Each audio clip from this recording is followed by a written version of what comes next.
Hey, what's up, guys? Just a quick update. I know a couple of you watched my video where I was, getting my new Alienware set up, my laptop a couple weeks ago, which I appreciate everybody watching that who did.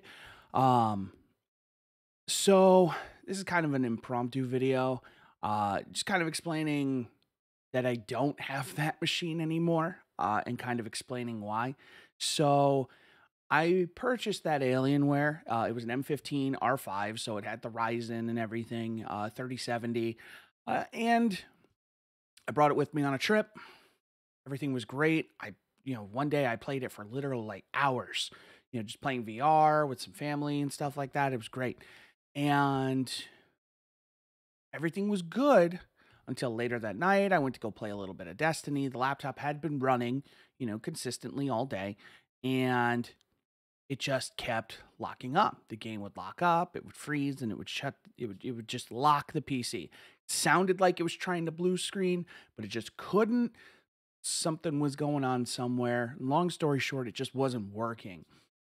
So I, I'm trying to troubleshoot this thing. I'm wondering, is there something I can fix? Is maybe like, is it too bloated? Should I get rid of like the Alienware stuff and stuff like that? So I start like kind of uninstalling, I left a lot of the Alienware stuff because I was like, whatever, it's a simple program, nothing crazy.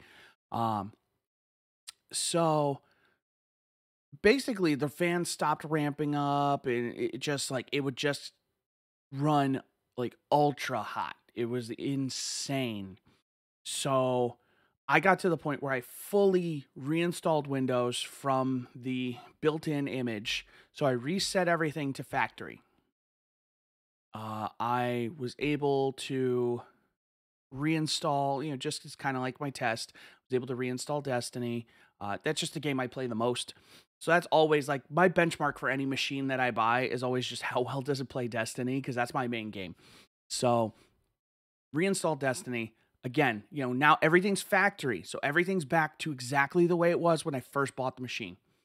The fans aren't ramping up. This thing is extremely hot. I give up. I was literally troubleshooting this thing for like I don't know 4 or 5 hours. I was troubleshooting this thing. Not even in my own home. Thank goodness my family who I was staying with at the time, they had good internet.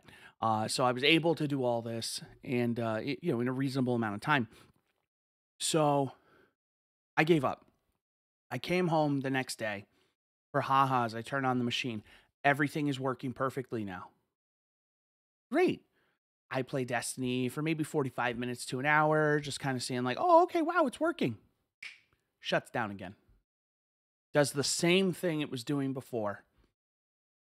I try like elevating, I try doing anything that can get more airflow going. This machine was just getting so hot. It was unbearable. The machine couldn't handle it. And it got to the point where I wasn't willing to keep it because the last thing I want, pardon me, is an unreliable laptop.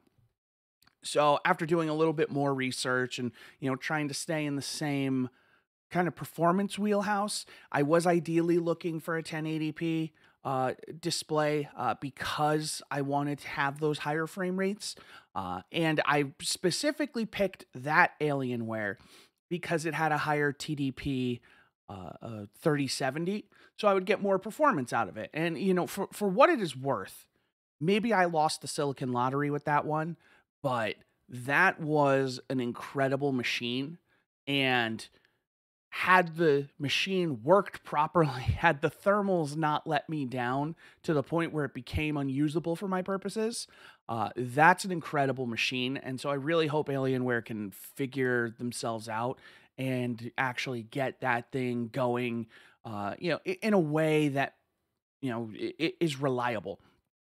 Long story short, so I had a nice bonus from work, and I was like, you know what, I'm gonna buy this machine. I bought it open box, excellent. It was basically brand new. I was very careful, with how I did it. Um, I know a lot of people say, don't buy open box. It's always a risk. But generally speaking, there are certain circumstances, like, in my research, a lot of times, I bought it from the retailer I bought it from. I don't know if it's bad to mention. I got it at Best Buy. Um, it was open box in the sense that, somebody had pretty much bought it. It was the color they didn't want and returned it. So there was no use on it. There was no signs of use. I put more wear and tear on that laptop than whoever had it before me. So, take that as you will. Um, so I ended up returning it, and the Best Buy local to me had a Zephyrus G15 in stock, which is a lower TDP 3070, and it is a higher resolution screen at 1440p, which was kind of a combination I was trying to avoid. But at the same time, I needed a reliable machine, and the one thing that I did, in my research for what I should try next, because the Alienware did come surprisingly highly recommended. A lot of people do suggest that you redo the thermal compound. I am not comfortable enough to do that kind of work on a laptop. That's not my thing. I'll get inside a desktop, but I'm not into repasting. The closest I get to that is, thermal compound on my CPU, and I'm done. So that's not really, my area of expertise, and maybe I'll get there someday. But they had a Zephyrus G15, and at the time, looking at it online, I thought it was going to be like $50 more. It ended up being a considerable discount compared to what I was expecting because I guess nobody was buying it. And so I got this Zephyrus G15 with the 3070 with, I believe it's a 5800U or H. I don't remember which one off the top of my head. AMD Ryzen 9. So I got this. I ended up saving about $327 over the Alienware, which I thought was pretty incredible. It's a great laptop, honestly. The screen on this thing, much like the Alienware, brilliant screen on here. It is 1440p, it's 165 hertz. It has an RGB keyboard. I will say I liked that the Alienware, there was a feel to those keys. They had that little bit more tactile feel compared to these. These are a little more traditional, like your chiclet. Which maybe I'm weird. I like a lot of laptop keyboards. The Alienware felt a little closer to the keyboard I have on my iPad Pro. I have the Magic Keyboard, and there's just that little bit of extra actuation force, which feels really satisfying. When when you're gaming on a short travel key, it feels better to me. However, the first time I used this, having been used to the Alienware, it was a little weird. But the second time I used this, uh, I really didn't notice. So kudos to Asus. Realizing I didn't finish my thought before, I believe. And forgive me if I did and I'm just spacing. I feel like, this is my first time doing one of these. So, forgive me. I'm doing my best. Uh, the thing with the Zephyrus is it gets hot because it has a lot of components and it's in a very small chassis. Like this thing, compared to the Alienware, this thing's like an ultrabook. But this thing gets very hot, but it keeps going, which is really what I need because when I'm getting into those, I'm the type of person who does those extended gaming sessions, which is why I wanted a laptop that could game. I have an old Dell G5 that I did buy last year. I think it's like a 5505. It was their first all AMD model. So it had, I believe, the 4800 H or U. I don't remember which one. It was the predecessor to this processor. It came with a free copy of Assassin's Creed Valhalla. I ended up having that, and it was decidedly more mid-range. It had a 5600M, and it did an okay job. But coming from, I'm not trying to. This is going to sound very elitist. I'm not trying to come off as elitist, but I have what I believe is a very good gaming PC. I got a 3900X. I've got a 3080. So I have certain performance expectations for my games. And that laptop never delivered on those expectations. And So that was kind of my first foray into a true gaming laptop. It was also kind of big and bulky. And, I decided, hey, I got a big bonus from work. I'm going to splurge a little. I'm going to treat myself. I'm going to get something really nice this time. And I'm going to, really make the most of it. So I bought the G15. I have been using it. I even brought it to work a couple times, hooked it up to the mobile Wi-Fi on my phone, which might sound crazy, but I was able to play games very easily. Uh, it's kind of great, and it's not as big and crazy as that G5 was. I got a nice new bag for it, a really nice like Samsonite gaming bag thing. Because I was like, if I'm carrying this between this and my iPad Pro, oops, headphones, between this and like an iPad Pro, I wanted a bag that was going to, kind of take care of everything, something, water resistant, stuff like that. Zephyrus G15 is very nice. If you guys want more information or if you want me to see me play around with this a little bit, I'm happy to do that.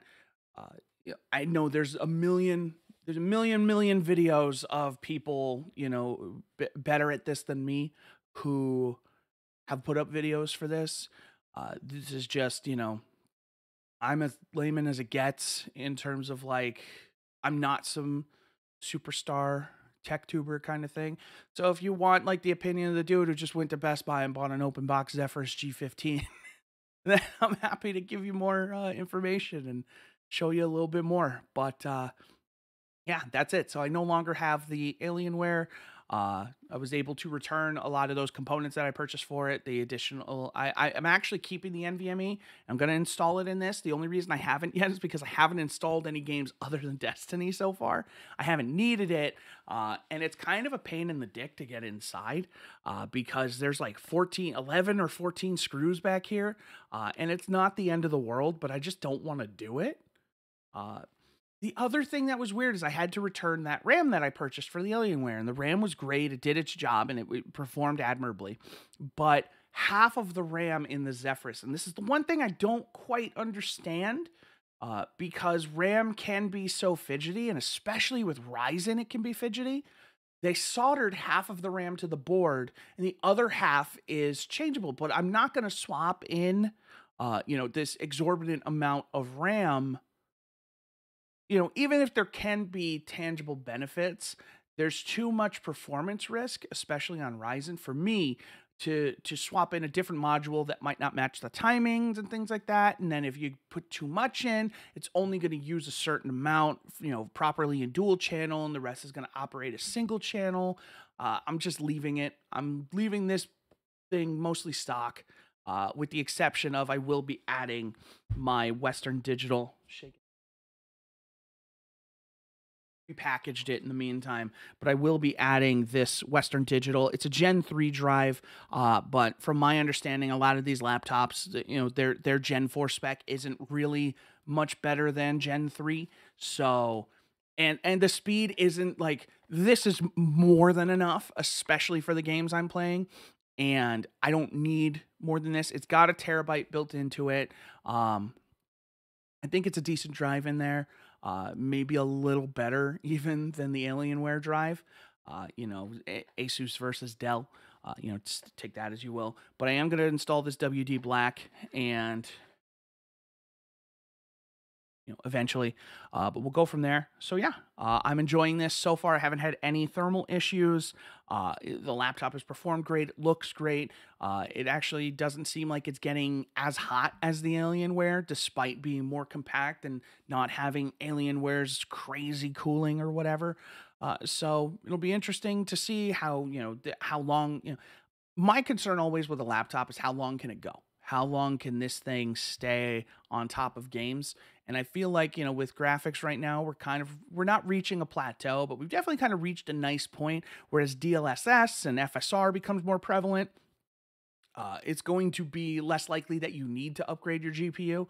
And so I feel like some of these laptops might actually have more longevity, even if it's a few months. the value prospect of a gaming laptop is better than it has been in previous years, just because of the technologies that Nvidia and AMD are implementing to get higher frame rates through machine learning and stuff like that, to improve your performance without having to improve your hardware. And I've seen enough videos about this particular laptop that I was like, hey, you know what, if I'm going to gamble on another one, this was it. And if it didn't work, I was going to be done. But highly impressed with the Zephyrus G15. So if you are looking for a really, really excellent laptop, Zephyrus G15 is exceptional. Again, it's not the most powerful 3070 you're going to find in a laptop. It's not the tippity top of the line of Ryzen, but you know what? I'm still getting 80 plus, sometimes 100 plus frames on this slightly underpowered GPU on this 1440p screen. So I don't have any complaints. And yeah, that'll do it. Thanks for watching. Appreciate it. And take it easy. Bye bye.